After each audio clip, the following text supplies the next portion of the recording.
Continuamos con Oscar Wilde. Capítulo 5. Mr. Merton quedó bastante incómodo ante aquel segundo aplazo y Lady Julia, que ya tenía encargado el vestido para la boda, hizo cuanto pudo para convencer a Sibyl de la ruptura del compromiso. A pesar del gran cariño que Sibyl tenía por su madre, había entregado su vida a Lord Arthur y nada de lo que le dijo Julia pudo modificar su voluntad. En lo que se refiere a Arthur, necesitó varios días para reponerse del terrible fracaso. Por poco tiempo tuvo los nervios destrozados. Su admirable sensatez y su criterio sano y práctico no le permitió dudar sobre su conducta a seguir. Como el veneno había fallado, debía ensayar dinamita o cualquier otro explosivo.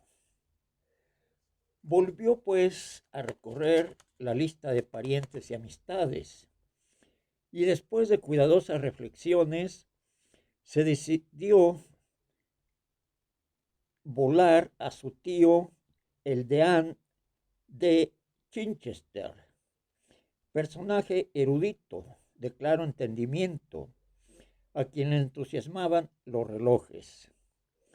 Poseía una maravillosa colección de aparatos de medir el tiempo, que abarcaba desde el siglo XV a la actualidad. Por lo que Lord Arthur pensó que este capricho del buen Dean le ofrecía una oportunidad para llevar a cabo su plan. ¿Dónde conseguiría una máquina explosiva? Era otra cosa. El Anuario de Londres no le proporcionó el más mínimo informe sobre el asunto y se dijo que sería inútil dirigirse a Scotland Yard, ya que jamás parecían enterados de los movimientos de los dinamiteros hasta después de una explosión, y aún entonces se quedaban sin saber gran cosa. De pronto pensó en su amigo Raoul Balov, un muchacho ruso de tendencias revolucionarias, a quien conoció en invierno en casa de Lady Windermere. Se rumora que el conde Roubalov estaba escribiendo una biografía de Pedro el Grande y que había venido a Inglaterra para estudiar los documentos referentes a la estancia del zar en este país como constructor de barcos.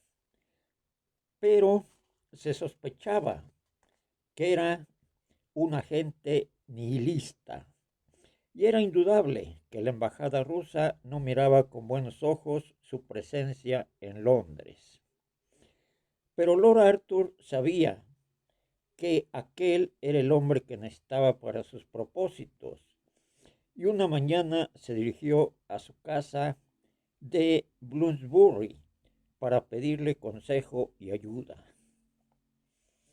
De modo que ahora piensa tomar en serio la política, dijo el conde Roubalov, cuando Lord Arthur le hubo explicado el motivo de su visita.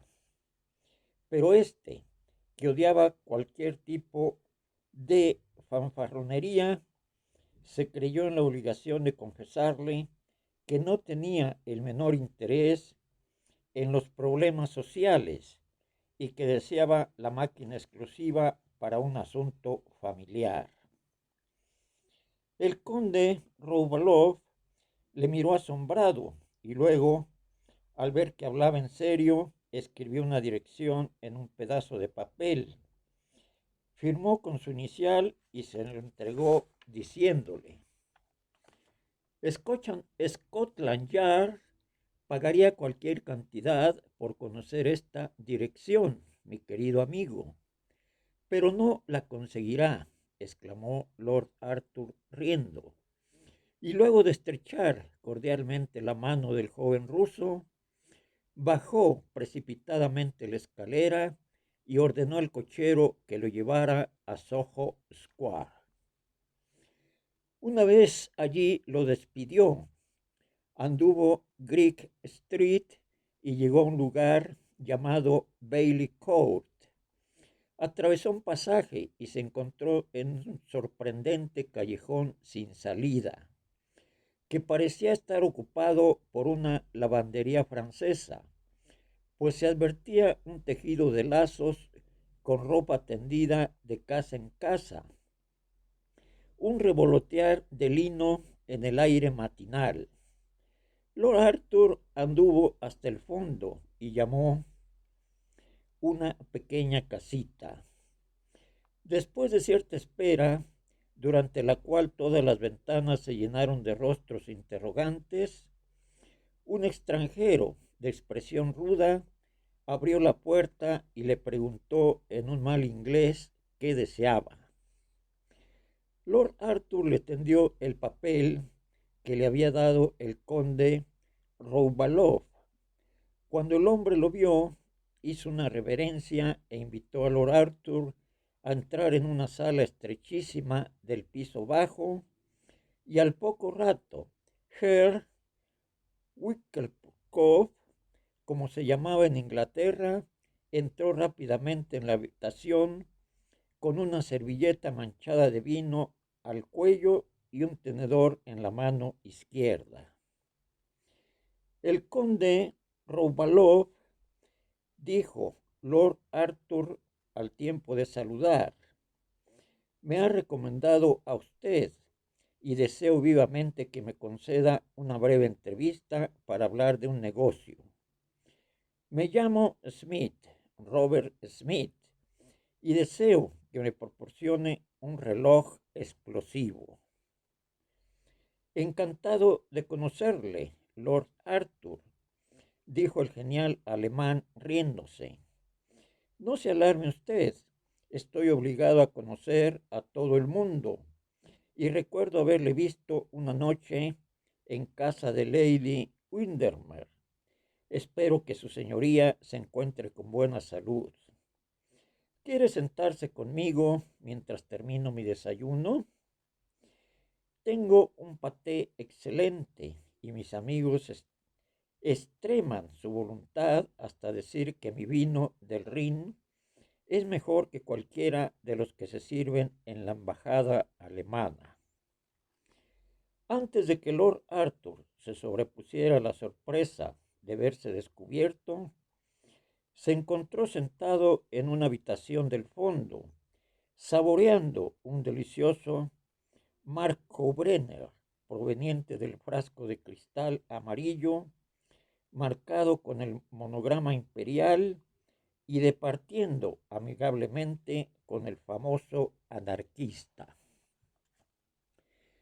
Los relojes de explosión, explicó Herr Winkelkopf, no son recomendables para su exportación al extranjero, ya que, aun suponiendo que consigan pasar la aduana a causa del servicio de trenes que es tan irregular, suelen estallar antes de arribar a su destino.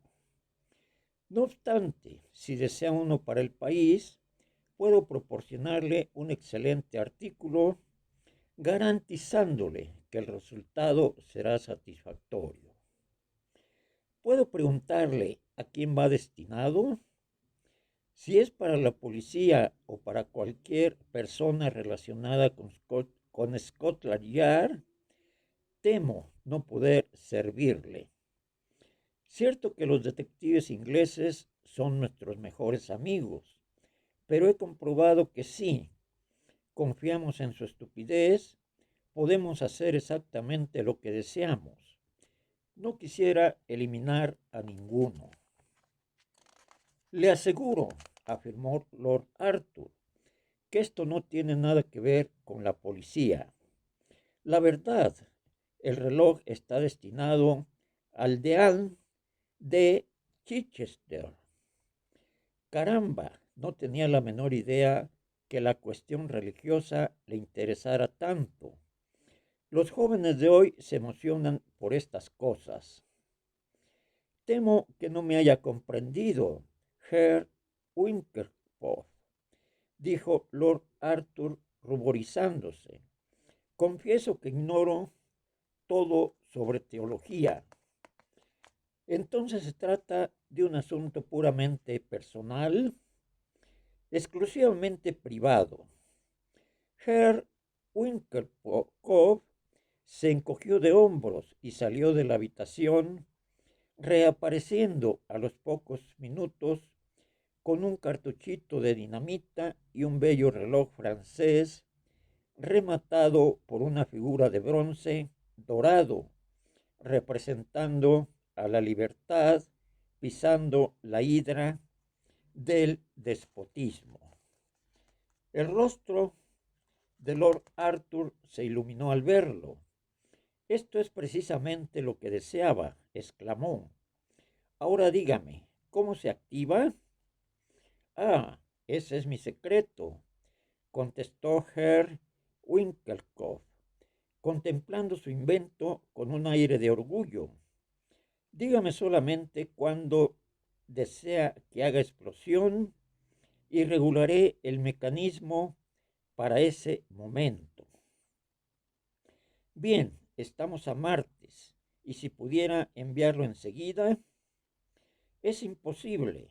Unos amigos de Moscú me han encargado unos trabajos importantes, pero podría enviarlo mañana.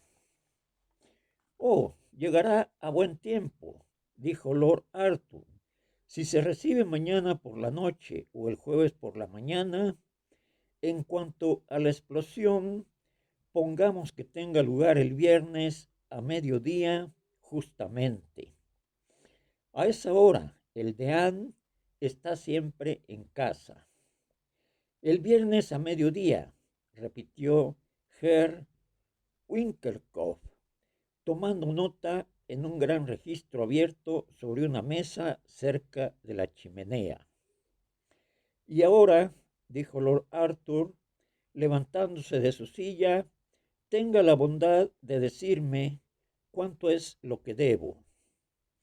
Es tan poca cosa, Lord Arthur, que le voy a decir el precio de coste. La dinamita vale 7 chelines con 6 peniques. El reloj 3 libras con 10 chelines. Y los postes unos 5 chelines. Me complace servir a un amigo del conde Roubalov. Pero, ¿y su trabajo, Herr Winkelhoff? Bah, no es nada. No trabajo por dinero. Vivo exclusivamente para mi arte. Lord Arthur dejó sobre la mesa 4 libras, 2 chelines y 6 peniques.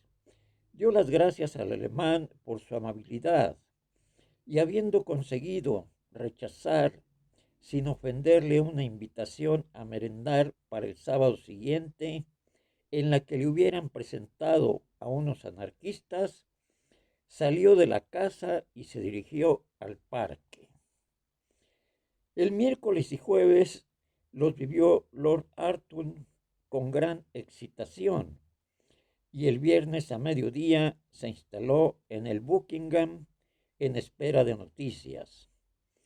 Durante toda la tarde el conserje repartió telegramas procedentes de todas partes del mundo, dando los resultados de las carreras de caballos, los veredictos en los procesos de divorcios, los pronósticos meteorológicos y demás, mientras la cinta iba dando los pesados detalles de la sesión nocturna de la Cámara de los Comunes y un ligero pánico en la Bolsa de Londres.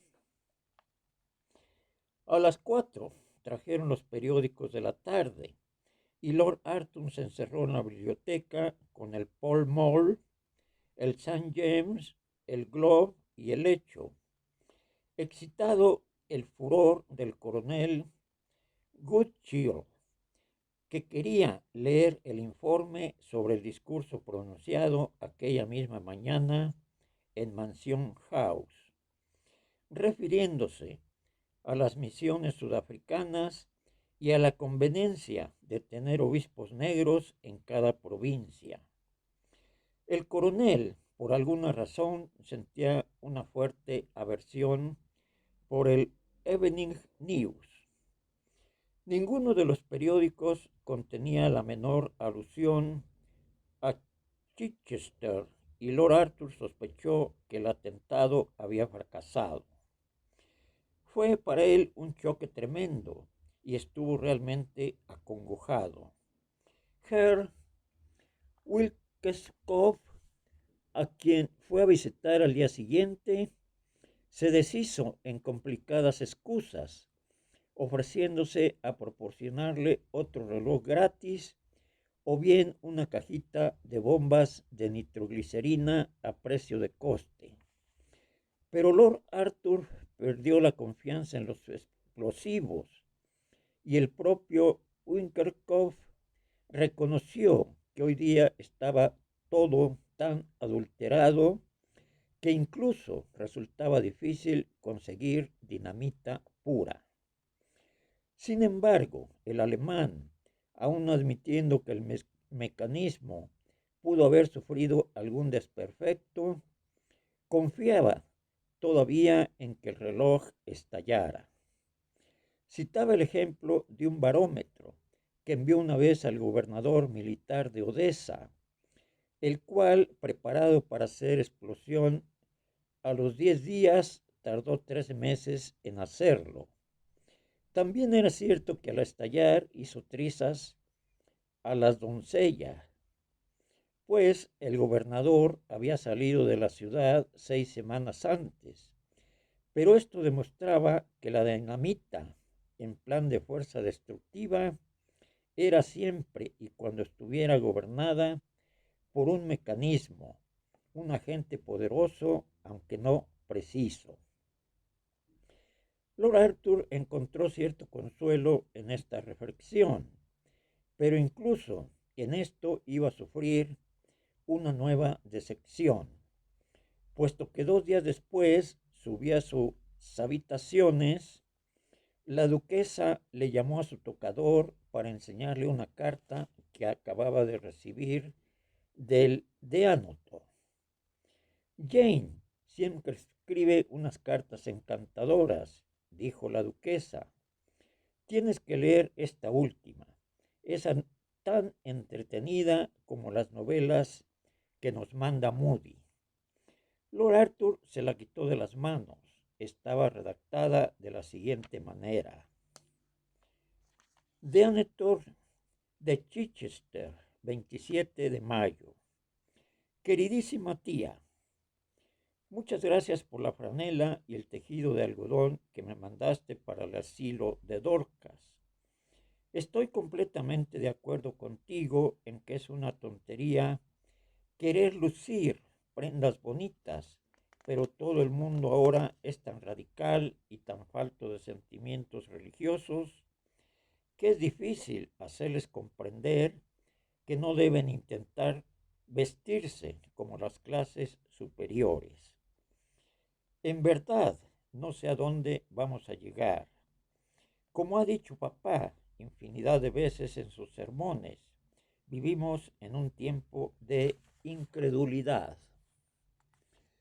Nos hemos divertido tanto con un reloj enviado a papá por un admirador desconocido.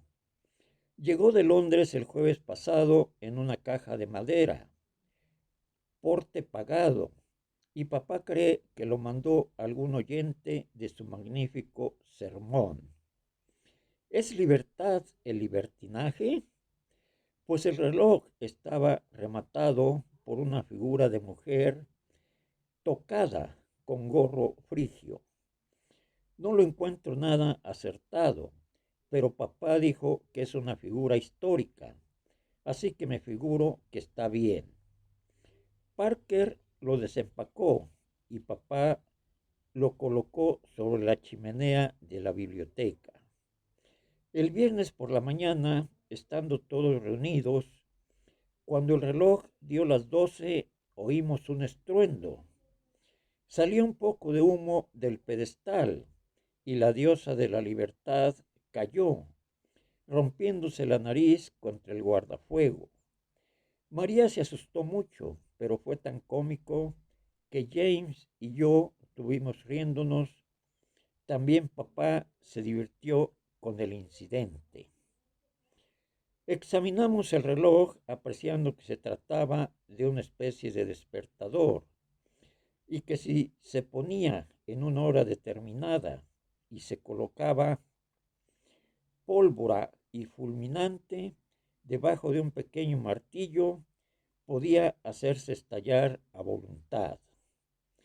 Papá dijo que no podía quedarse en la biblioteca por ser tan ruidoso, así que Reggie se lo llevó al colegio y allí siguió haciendo pequeñas explosiones durante todo el día. ¿Crees que a Arthur le gustaría uno como regalo de boda? Me figuro que estarán muy de moda en Londres. Papá dice que estos relojes pueden hacer mucho bien porque enseñan que la libertad no es duradera y que tarde o temprano se derrumba. Papá dice que la libertad fue inventada en tiempos de la Revolución Francesa. Esto es terrible. Tengo que irme ahora al asilo y voy a leerles tu carta que considero muy instructiva. ¿Cuán cierta es tu idea, tía, de que en su estilo de vida lleven lo que no les va? Confieso que encuentro absurda su preocupación por el vestir cuando hay tantas cosas mucho más importantes en este mundo. Y me alegra saber que tu traje estampado no sufrió daño ni se desgarró el encaje. El miércoles llevaré el traje de raso amarillo que me regalaste para ir a casa del obispo y creo que me sienta muy bien. ¿Te peinarías con moño o no? Mi camarera dice que todo el mundo lleva moños ahora y que el encaje de mis refajos debería estar escarolado. Reggie acaba de presenciar otra explosión y papá ha mandado llevar el reloj a la cuadra. Me parece que a papá no le hace tanta gracia como al principio, aunque se sienta halagado por haber recibido un regalo tan bonito e ingenioso. Esto demuestra que la gente oye sus sermones y que sirven de enseñanzas. Papá manda recuerdos, así como James, Reggie y María, esperando que tío Cecil esté mejor de su gota. Ya sabes, tía, cuánto te quiere tu sobrina, Jane Percy. Postdata, contéstame lo de los moños. Jennings insiste en que están de moda. Lord Arthur se quedó tan serio y entristecido después de leer la carta que la duquesa se echó a reír. Pero Arthur, exclamó, no volveré a enseñarte una carta de jovencita. ¿Qué piensas del reloj? Lo encuentro un invento formidable. Me gustaría tener uno. No me hace ninguna gracia, dijo Lord Arthur, sonriendo con tristeza, y después de besar a su madre salió de la habitación. Apenas llegó arriba, se desplomó sobre un sofá y sus ojos se llenaron de lágrimas. Había hecho cuanto pudo para cometer el crimen, pero fracasó en las dos ocasiones, aunque no por su culpa.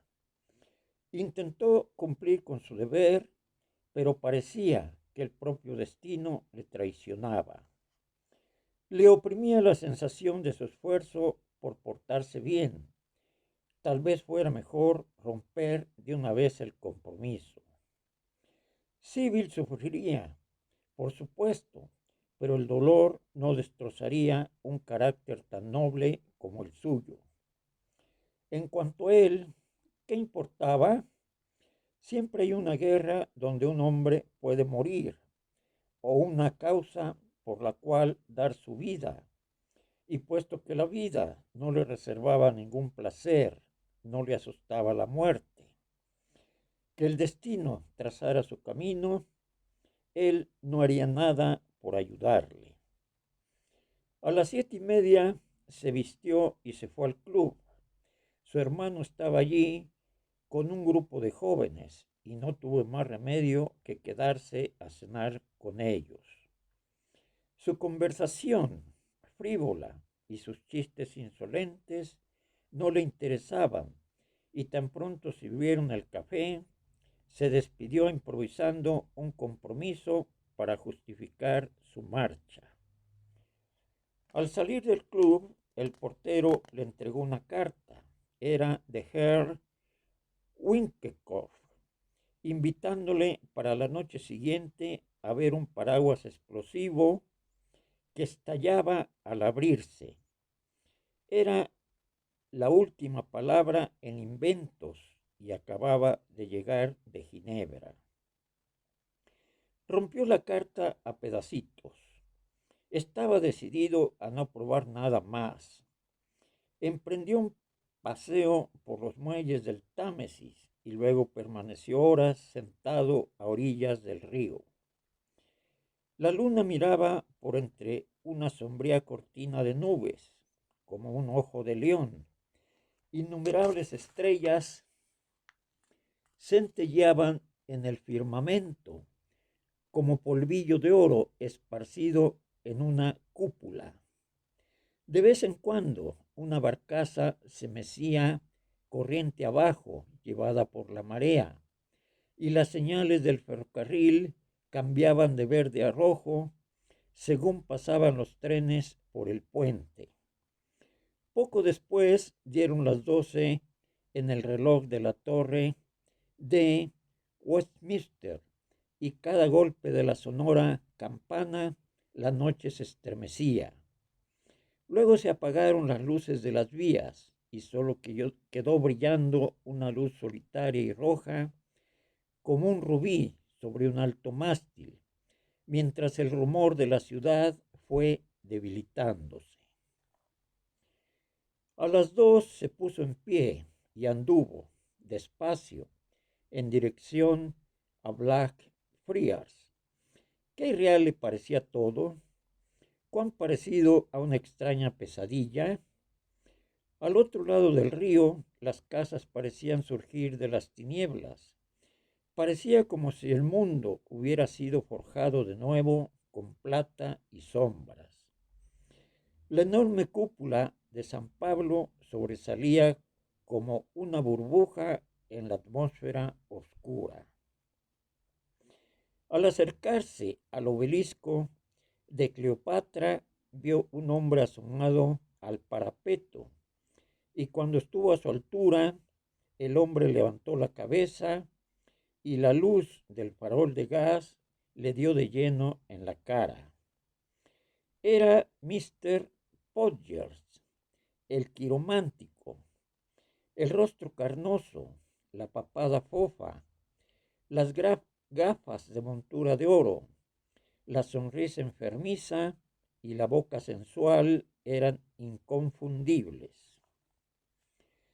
Lord Arthur se detuvo, tuvo una idea genial y se le acercó silenciosamente. En menos de nada agarró a Mr. Podgers por las piernas y lo tiró al Támesis. Se oyó una maldición, un chapoteo y nada más. Lord Arthur miró con ansiedad la superficie, pero no pudo ver nada más que el sombrero del quiromántico que giraba en un remolino de agua iluminada por la luna. Un momento más tarde también se hundió el sombrero y no quedó rastro visible de Mr. Podgers. En un momento dado creyó ver la deforme silueta, alargó la mano hacia la escalerilla del puente y una terrible sensación de fracaso le embargó. Pero luego resultó ser solamente una sombra, y cuando la luna salió brillando tras unas nubes, se desvaneció. Por fin creyó haber cumplido el mandato del destino. Exhaló un profundo suspiro de alivio y el nombre de Sibyl escapó de sus labios. ¿Se le ha caído algo, señor?, dijo de pronto una voz a sus espaldas. Se volvió y vio a un policía con su linterna sorda. Nada que valga la pena, sargento, contestó sonriendo, y llamando a un coche que pasaba, ordenó al cochero que lo llevara a Belgrave Square. Durante los días siguientes al suceso se sentía animoso y preocupado a la vez. Hubo veces en que casi esperó ver entrar a Mr. Podger y otras en que se dijo que la fortuna no podía ser tan injusta con él. Fue por 2 veces a casa del quiromántico en West Moon Street, pero no pudo decidirse a tocar el timbre. Deseaba ansiosamente conocer la verdad misma que temía. Y por fin lo supo. Estaba sentado en el salón de fumadores del club tomando té. Escuchaba aburrido las explicaciones de su hermano sobre la última atracción de Gaiety cuando entró el camarero con los periódicos. Cogió el St. James, lo hojeaba distraídamente, cuando de pronto sus ojos tropezaron con este extraño título: Suicidio de un quiromántico. Palideció de emoción y empezó a leer la nota. Estaba redactada como sigue: ayer a las 7 de la mañana fue encontrado en la playa de Greenwich, frente al Chief Hotel, el cuerpo de Mr. Septimus Podger, el famoso quiromántico. El desafortunado hombre había desaparecido hace unos días y en los círculos quirománticos sentíase considerable inquietud por su paradero. Se supone que se suicidó, impulsado por un momentáneo trastorno mental, producido sin duda por un exceso de trabajo. Y el forense ha emitido esta tarde el veredicto pertinente. Mr. Podgers acaba de terminar un complicado tratado sobre la mano humana, que será publicado en breve y que indudablemente despertará mucho interés. El difunto contaba 65 años y al parecer no tenía familia. Lord Arthur salió corriendo del club con el periódico en la mano, ante el asombro del portero, que trató inútilmente de detenerlo y se dirigió directamente a Park Lane. Sibyl le vio desde la ventana y algo pareció decirle que era portador de buenas noticias. Bajó a su encuentro y al ver su expresión comprendió que todo estaba arreglado. Mi querida Sibyl, exclamó Lord Arthur, casémonos mañana mismo. ¡Qué loco eres! Pero si el pastel de bodas no ha sido encargado, contestó Sibyl riendo en tanto que lloraba.